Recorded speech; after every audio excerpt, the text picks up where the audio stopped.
नमस्कार दोस्तों, कैसे हैं आप सभी लोग।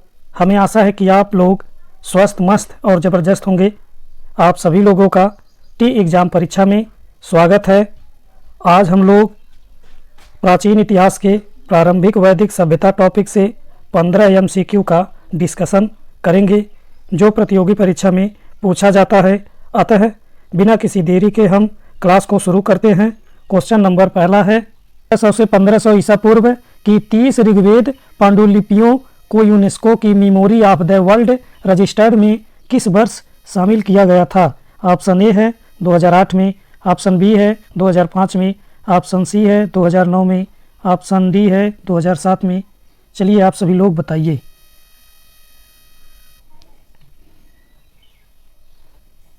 तो क्वेश्चन नंबर पहले का आंसर हो जाएगा डी। ये कब किया गया था? 2007 में किया गया था। आइए हम कुछ इसका की पॉइंट्स देखते हैं।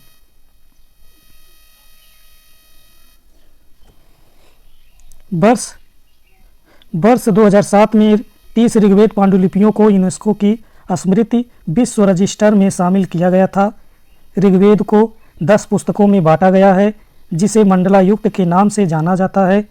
यह किसी भी इंडो यूरोपियन भाषा में सबसे पुराना पाठ है। इसकी उत्पत्ति 1700 ईसा पूर्व की शुरुआत में हुई है। आइए हम नेक्स्ट क्वेश्चन पे चलते हैं। क्वेश्चन नंबर दूसरा है, ऋग्वेद की अधिकांश सभ्यता किस नदी के पास स्थित थी। ऑप्शन पहला है नर्मदा, ऑप्शन दूसरा है सरस्वती, ऑप्शन तीसरा है गंगा, ऑप्शन चौथा है गोदावरी, ऑप्शन पांचवा है उपयुक्त में से कोई नहीं। चलिए आप सभी लोग बताइए कौन सा ऑप्शन सही होगा।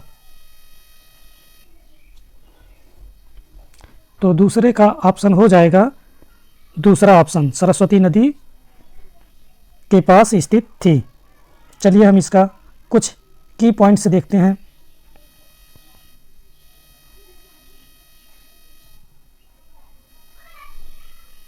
थोड़ा सा फॉन्ट को हम छोटा कर लेते हैं ताकि एडजस्ट हो सके। चलिए आइए, की पॉइंट्स है, अधिकांश ऋग्वेदिक सभ्यताएं सरस्वती के पास स्थित थी। ऋग्वेद में काबुल, स्वात, खुर्रम, गुमल, सिंधु, झेलम, चिनाब, रावी, ब्यास और सतलुज नदियों का भी उल्लेख है।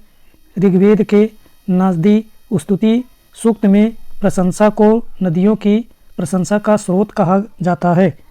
आइए हम देखते हैं नदियों के पुराने नाम। यहाँ पहला है ऋग्वैदिक नाम और इधर है आधुनिक नाम। तो इसमें देखते हैं, सिंधु का आधुनिक नाम है सिंधु, बितस्ता का आधुनिक नाम है झेलम, अस्किनी का आधुनिक नाम है चिनाब, परुशड़ी का आधुनिक नाम है रावी, बिपाशा आधुनिक नाम है ब्यास, सतुद्री आधुनिक नाम है सतलज।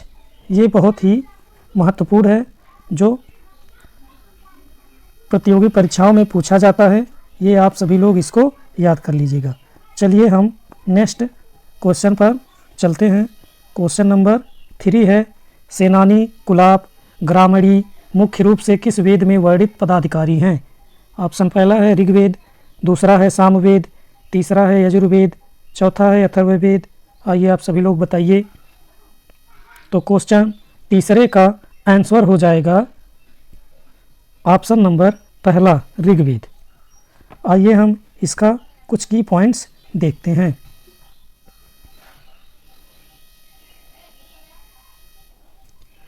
ऋग्वेद वैदिक सभ्यता के सबसे पुराने, सबसे महत्वपूर्ण ग्रंथों में से एक है।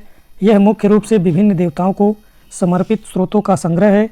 ऋग्वेद में विभिन्न पदाधिकारियों का उल्लेख है, जैसे सेनापति, कुलाप, परिवार या कुल का मुखिया को कुलाप कहा जाता है, ग्राम के प्रमुख को ग्रामीणी कहा जाता था।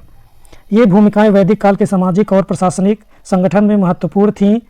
ऋग्वेद प्राचीन वैदिक संस्कृत में लिखा गया है। इसमें 10 मंडल और 1028 स्रोत हैं।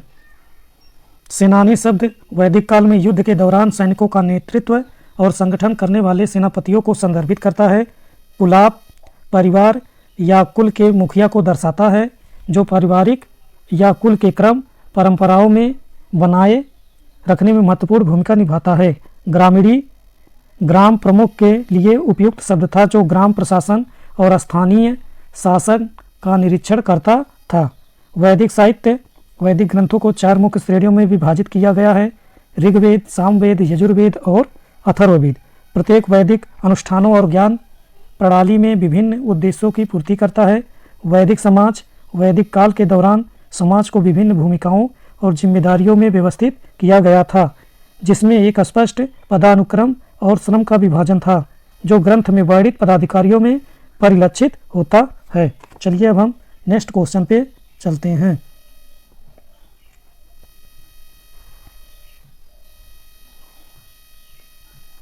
क्वेश्चन नंबर 4 है, निम्नलिखित में से कौन सी ऋग्वैदिक कालीन स्त्री ने युद्ध में भाग नहीं लिया था? पहला है वधियसी, दूसरा है विषपला, तीसरा है विश्ववारा, चौथा है शशि यसी। आप सभी लोग इसमें से बताइए कौन सा ऑप्शन सही होगा। तो क्वेश्चन नंबर 4 का ऑप्शन होगा तीसरा। कौन सा होगा? तीसरा होगा, विश्ववारा युद्ध में भाग नहीं ली थी। आइए हम इसका कुछ की पॉइंट्स देखते हैं, जो एग्जाम की दृष्टिकोण से बहुत ही महत्वपूर्ण है। ऋग्वैदिक काल के दौरान विश्ववारा ने युद्धों में भाग नहीं लिया। विश्ववारा को ऋग्वेद में एक महत्वपूर्ण महिला व्यक्ति के रूप में जाना जाता है, जो युद्ध के बजाय धार्मिक और आध्यात्मिक गतिविधियों में अधिक केंद्रित थी। उनका उल्लेख ऋग्वेद में एक कवित्री और ऋषि के रूप में किया गया है, जो भजन और आध्यात्मिक ज्ञान का योगदान करती है। वध्यासी, विश्वपाला और शशि यासी ने युद्धों में भाग लिया और युद्धों से संबंधित थी। वध्यासी को ऋग्वेद में एक महिला योद्धा के रूप में वर्णित किया गया है। विश्वपाला अपनी बहादुरी के लिए जानी जाती है और ऋग्वेद में एक योद्धा के रूप में उनका उल्लेख है, जिसने युद्ध में अपना पैर खो दिया था और उसे कृत्रिम अंग लगाया गया था, जिससे वह लड़ाई जारी रख सकी। शशि यासी एक और महिला योद्धा है, जिसका उल्लेख ऋग्वेद में है, जो युद्धों में अपनी भागीदारी के लिए जानी जाती है।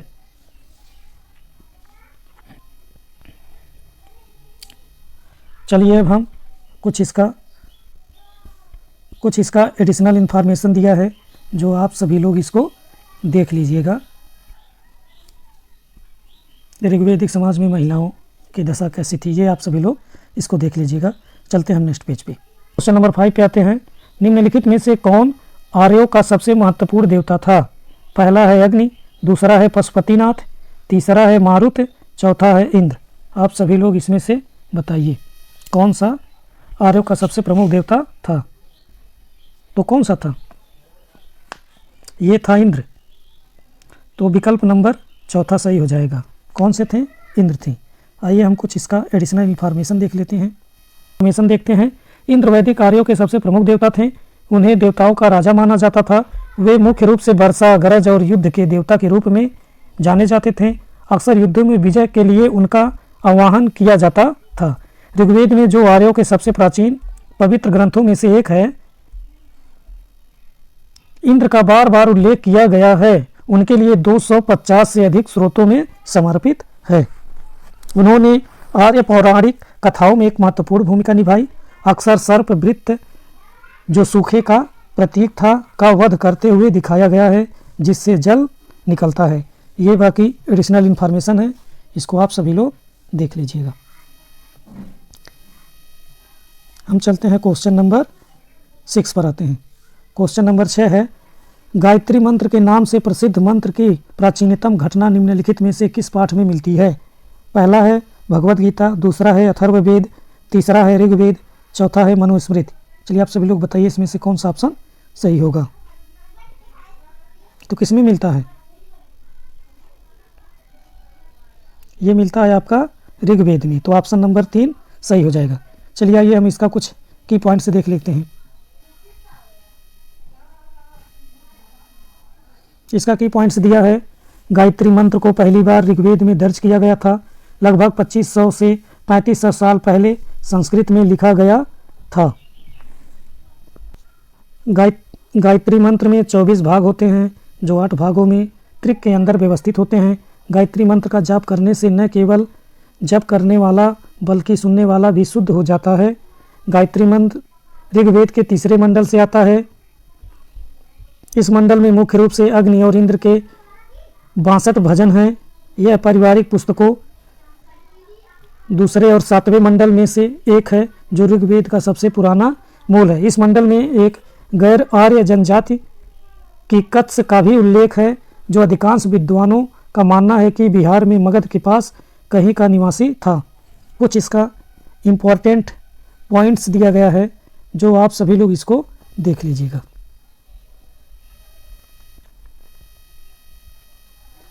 क्वेश्चन नंबर हम 7वें पे आते हैं। क्वेश्चन नंबर 7वां है, पुरुष सूक्त किस वेद का सूक्त है? पहला है अथर्ववेद, दूसरा है ऋग्वेद, तीसरा है सामवेद, चौथा है यजुर्वेद। चलिए आप सभी लोग बताइए इसमें से कौन सा ऑप्शन सही हो जाएगा। तो क्वेश्चन नंबर 7वें का ऑप्शन हो जाएगा दूसरा, इसमें है ऋग्वेद में है, ऑप्शन नंबर दूसरा सही हो जाएगा। चलिए इसका हम कुछ की पॉइंट्स देखते हैं।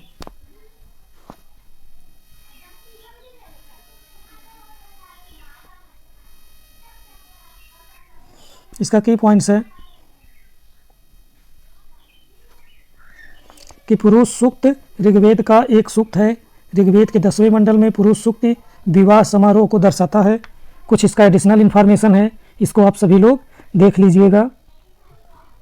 हम नेक्स्ट क्वेश्चन पे चलते हैं। क्वेश्चन नंबर 8वां है, वैदिक श्लोकों के मुख्य संग्राहक डैश कहलाते हैं? क्या कहलाते हैं? पहला सूत्र कहलाते हैं, दूसरा पद कहलाते हैं, तीसरा संहिता कहलाते हैं, चौथा मुख कहलाते हैं। चलिए आप सभी लोग बताइए इसमें से क्या कहलाते हैं। तो क्वेश्चन नंबर आएगा तीसरा ऑप्शन सही हो जाएगा, संहिता। चलिए हम नेक्स्ट आइए हम इसका कुछ की पॉइंट्स देखते हैं।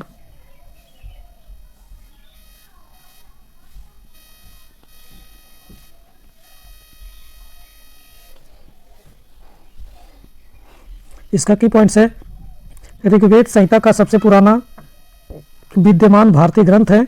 यह 1028 वैदिक संस्कृत सूक्त है। इसमें कुल 10,600 छंदों का एक संग्रह है, जिसे 10 पुस्तकों संस्कृत मंडल में व्यवस्थित किया गया है। भजन एवं ऋग्वैदिक देवताओं को समर्पित है। संहिता कर्मकांडी ग्रंथ है और वे अनुष्ठानों के सामाजिक और धार्मिक महत्व की व्याख्या करते हैं। प्रत्येक संहिता में ब्राह्मण नामक ग्रंथ जोड़े गए हैं, जिनमें भजनों और अनुष्ठानों पर टिप्पणियां हैं। प्रत्येक ब्राह्मण में एक आरण्यक, वन पाठ और एक उपनिषद होता है। आरण्यक जंगलों में रहने वाले ऋषियों द्वारा गुप्त रूप से किए जाने वाले रहस्यमय अनुष्ठान निर्देश है। उपनिषद दार्शनिक पूछताछ से निपटते हैं।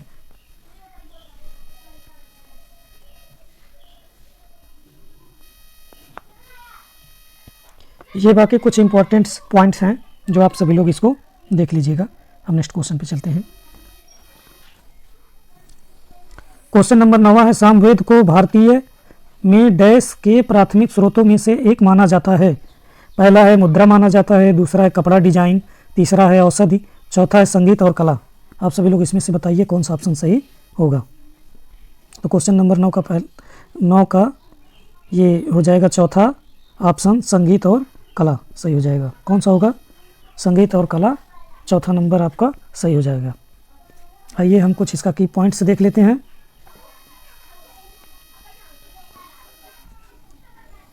तो की पॉइंट्स हैं, सामवेद की उत्पत्ति सामन से हुई है, जिसका अर्थ है धुन।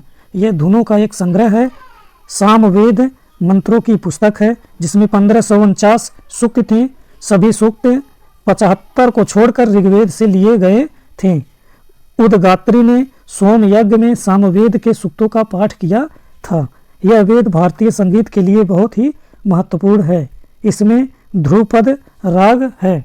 कुछ इसका एडिशनल इन्फॉर्मेशन दिया है, जिसको आप सभी लोग देख लीजिएगा।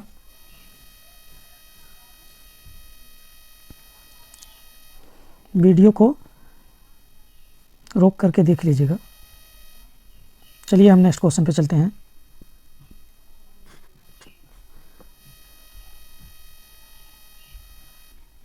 आइए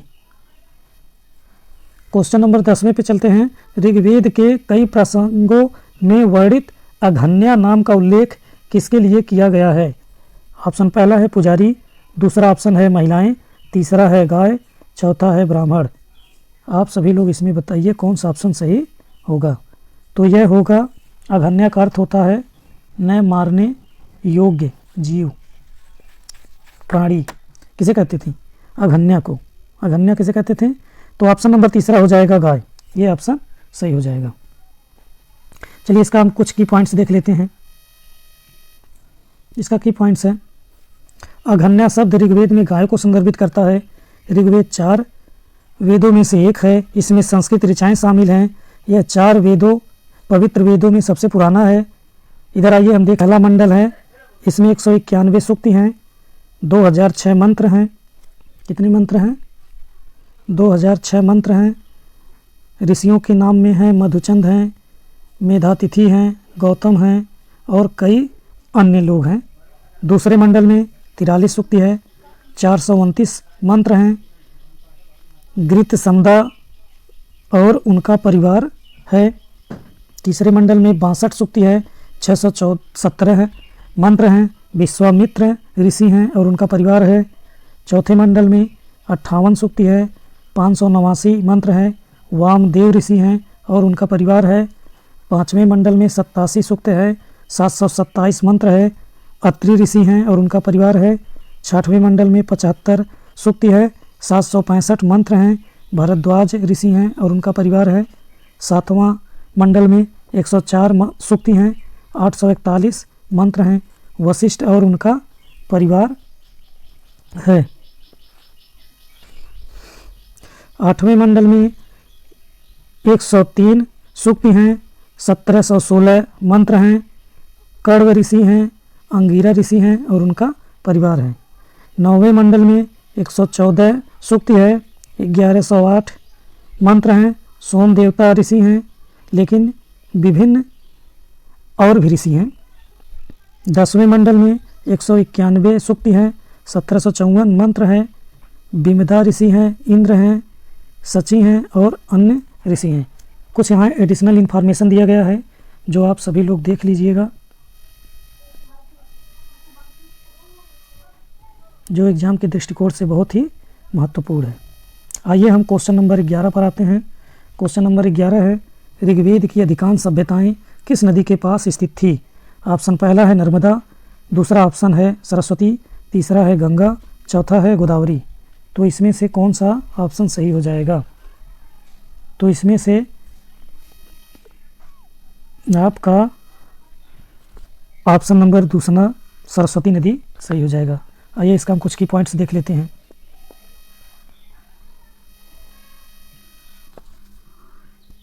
अधिकांश ऋग्वेद सभ्यता सरस्वती के पास स्थित थी। इसमें काबुल, स्वात, खुर्रम, सिंधु, झेलम, चिनाब, रावी, ब्यास, सतलुज नदियों का भी उल्लेख है। हमको लग रहा है यह रिपीट हो गया है क्वेश्चन। चलिए हम नेक्स्ट क्वेश्चन पे चलते हैं। क्वेश्चन नंबर 12 है, प्रारंभिक वैदिक काल में डैश को सबसे मूल्यवान संपत्ति माना जाता था? पहला ऑप्शन है भूमि, दूसरा है सोना, तीसरा है मवेशी, चौथा है चांदी। चलिए आप सभी लोग बताइए इसमें से कौन सा ऑप्शन सही होगा। तो क्वेश्चन नंबर 12 का क्या हो जाएगा आंसर? क्वेश्चन नंबर 12 का आंसर हो जाएगा संपत्ति माना जाता था सबसे मूल्यवान। किसको? मवेशी को माना जाता था। ऑप्शन नंबर 3 सही हो जाएगा। चलिए हम कुछ इसका की पॉइंट्स देख लेते हैं।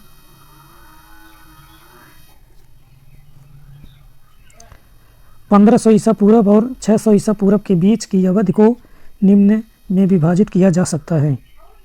1500 ईसा पूर्व और 1000 ईसा पूर्व ये प्रारंभिक वैदिक काल या ऋग्वैदिक काल कहलाता है। 1000 ईसा पूर्व से 600 ईसा पूर्व को उत्तर वैदिक काल कहा जाता है। ऋग्वैदिक काल के दौरान आर्य ज़्यादातर सिंधु क्षेत्र तक ही सीमित थे। ऋग्वेद में सप्त सिंधु और 7 नदियों की भूमि का उल्लेख है। इसमें सिंधु और सरस्वती के साथ पंजाब की 5 नदियाँ झेलम, चिनाब, रावी, ब्यास और सतलुज शामिल हैं। वेद शब्द विद धातु से बना है जिसका अर्थ जानना होता है। दूसरे शब्दों में वेद श्रेष्ठ ज्ञान का प्रतीक है।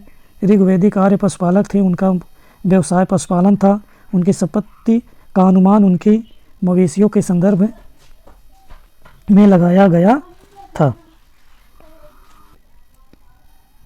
क्वेश्चन नंबर 13 प्रारंभिक वैदिक काल के दौरान दो विधानसभाएं क्या थी? पहला समिति और दूसरा क्या था? सभा। तीसरा था समिति और सभा, चौथा न तो पहला और न ही दूसरा। चलिए आप सभी लोग बताइए इसमें कौन सा ऑप्शन सही होगा।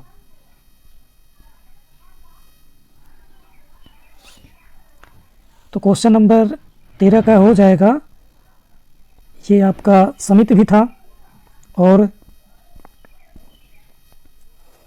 सभा भी था। तो क्वेश्चन नंबर आपका ये तीसरा सही हो जाएगा।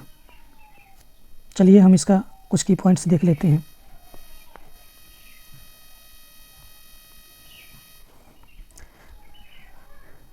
वैदिक काल, वैदिक युग के 1500 ईसा पूर्व से 600 ईसा पूर्व के बीच यह अगली प्रमुख सभ्यता जो 400 पूर्व सिंधु घाटी सभ्यता के पतन के बाद प्राचीन भारत में हुई थी। राजन के नाम से जाने वाले राजा के साथ सरकार का राजशाही रूप पितृसत्तात्मक परिवार था। ऋग वैदिक काल में जन सबसे बड़ी सामाजिक इकाई थी। सामाजिक समूहीकरण में पहले कुल था जो परिवार कहलाता था, उसके बाद ग्राम कहलाते थे, उसके बाद वंश कहलाते थे, उसके बाद जन कहलाते थे। जनजाति सभाओं को सभा और समितियां कहा जाता था। आदिवासी राज्यों के उदाहरण भरत, मत्स्य, यदु और पुरु हैं। सभा प्रारंभिक ऋग्वेद काल का दोनों विधानसभाओं को दर्शाती है। महिलाएं भी इस सभा में शामिल होती थी और उन्हें सभावती कहा जाता था। आप सभी लोग इसको देख लीजिएगा। बाकी हम नेक्स्ट क्वेश्चन पे चलते हैं। क्वेश्चन नंबर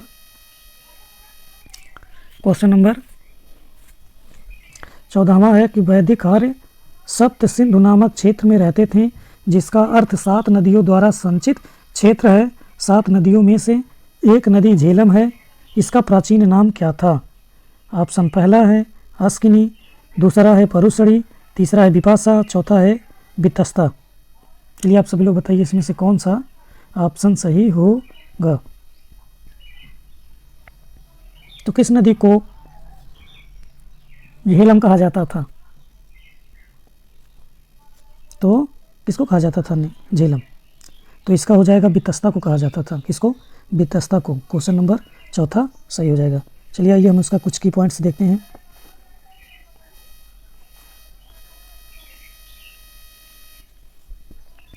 वितस्ता या झेलम नदी पंजाब क्षेत्र से बहने वाली 5 नदियों में से एक है और 5 नदियों में से सबसे पश्चिमी है। यह हिमालय के वेरीनाग झरने से निकलती है और पाकिस्तान में प्रवेश करने और चिनाब नदी में मिलने से पहले कश्मीर की घाटी से होकर बहती है। कुछ एडिशनल इन्फॉर्मेशन है, इसको आप सभी लोग देख लीजिएगा। हम नेक्स्ट क्वेश्चन पे चलते हैं। क्वेश्चन नंबर 15 है। क्वेश्चन नंबर 15 क्या है कि प्रारंभिक वैदिक काल में निम्नलिखित में से किस नदी के तट पर 10 राज्य युद्ध लड़ा गया था? ऑप्शन पहला है सरस्वती, दूसरा है द्वसदशी, तीसरा है परुसड़ी, चौथा है सतुद्री। चलिए आप बताइए इसमें से कौन सा ऑप्शन सही होगा। तो इसका हो जाएगा परुसड़ी नदी के किनारे लड़ा गया था। तो आप कौन सा हो जाएगा? ऑप्शन नंबर तीसरा परुसड़ी हो जाएगा। युद्ध वशिष्ठ और विश्वामित्र के बीच विवाद के कारण छिड़ा था। विश्वामित्र ने 10 जनजातियों के समूह का समर्थन किया था, जिनमें से 5 आर्य थे और 5 अनार्य थे। युद्ध एक ओर भारत और दूसरी ओर 10 जनजातियों के समूह के बीच लड़ा गया था। इसमें भारत की विजय हुई और उन्होंने इस क्षेत्र पर अपना वर्चस्व स्थापित किया। अगर हमारा वीडियो आपको अच्छा लगे तो लाइक करें, शेयर करें और ऐसे ही वीडियो पाने के लिए चैनल को सब्सक्राइब करें। Thank you.